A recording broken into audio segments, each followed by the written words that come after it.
Саламатсыздар. Бүгінгі форумның қатысушылары, барыңыздарға рахмат, бүгін келіп іште беріп атқаныңарға. Здравствуйте, уважаемые участники форума, уважаемый господин генеральный секретарь. Это очень важное для нас мероприятие, потому что мы на эту тему и с господином генеральным секретарем в Астане разговаривали. В нашей стране нет нефти, нет газа, но в Кыргызстане есть сильное гражданское общество. И мы строим свободную Кыргызстан, страну свободных людей.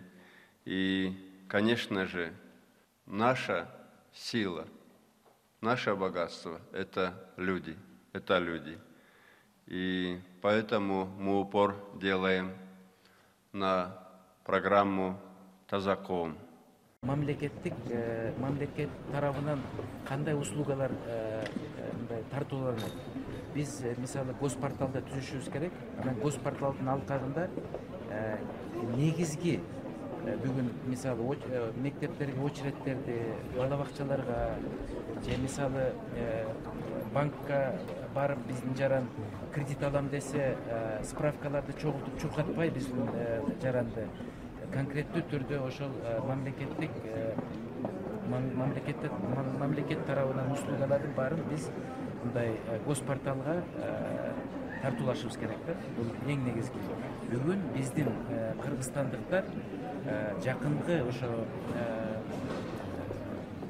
жакынкы күндөрдө деп айтсак болот. Мисалы күздөн кийинби же 18-жылдын башындагы биздин кыргызстандыктарга конкреттүү түрдө мамлекеттик услугалардын баарын тартуулап беришибиз керек.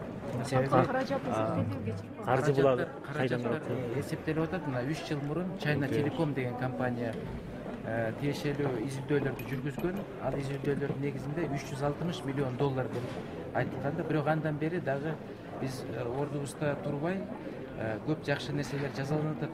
Биздин телекоммуникационный компаниялар, башка ошо мекемелердин баары интернетте да салып атат. Башка дагы жакшы ошо таза коомдун алкагындагы бир долбоорлорду ишке ашырып атат да. Ошондуктан мен ойлойм, бул долбоордун баасы мындай бир топ эле арзандайт деп ойлоп атабыз да. Бирок мынакей силер билесиңер, таза коом кеңеши деп түзүлүп атат өкмөттүн астында. Бул таза коом кеңешинин алкагында көп мындай жакшы чечимдер кабыл алынат. Кайсыл долбоорлор мына биринчи иретте кабыл алыныш керек. Значит, андан тышкары ошо биздин мамлекеттик портал канча мөөнөттүн ичинде даяр болуш керек. Ушунун баарын биз ушул долбоорлордун үстүндө биз иштеп жатабыз.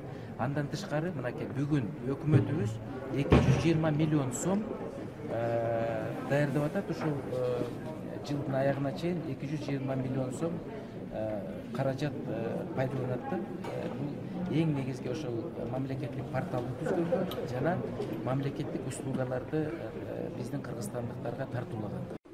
Сегодня после обеда господин Гутерреш посетит еще с рабочим визитом город, то что он сам наглядно увидит, какие изменения произошли кардинальные за 7 лет в городе Аше. Я могу только одно сказать, что, конечно же, хотелось бы, чтобы господин Гутерреш чаще к нам приезжал, но, как он сам говорит, я, говорит, должен ездить в те страны, где есть проблемы, у вас, говорит, нет проблем. Ну, в его глазах, с точки зрения ООН.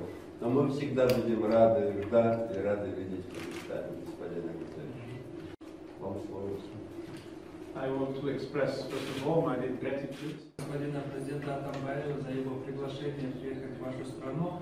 И мне очень приятно вернуться в вашу страну. И я вспоминаю о Кыргызстане с большой теплотой с тех пор, как я работал на должности генерального директора организации ООН, организации по беженствам. Выборы в парламент прошедшие. Один же там оратор наш так разбушевался, мы в его деревне проверили, в его аиле урны, пересчитали заново. Он в своей деревне проиграл. Нет, говорит, я в своей деревне проиграл, но в масштабе страны я выиграл. Вы знаете, у нас почему-то столько дерьма среди политиков, и извиняюсь, конечно, среди журналистов.